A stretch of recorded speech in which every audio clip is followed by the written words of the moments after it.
Hi guys, in this video, I'll guide you through how to use Zapier webhooks. Alright, so let's begin with the video. First, open any preferred browser and search for Zapier.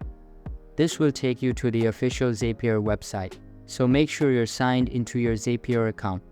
On the Zapier homepage, click on the Create button at the top left corner and then select Zaps from the drop-down menu.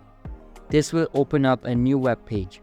Simply click on the first box and select Webhooks by Zapier from the options. This will open up a new side menu.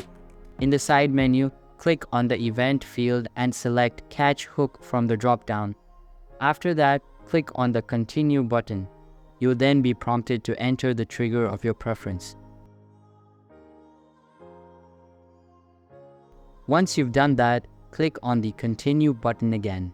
At this point, Zapier will provide you with a unique webhook URL. You can copy this code to use it wherever you need it, such as in your web application or other tools that integrate with Zapier.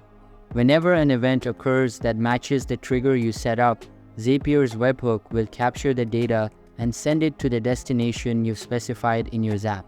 So that's basically how you can use Zapier webhooks. So that's all for this video. If you find it helpful, consider subscribing and giving this big thumbs up, and I'll catch you in the next one. Thanks.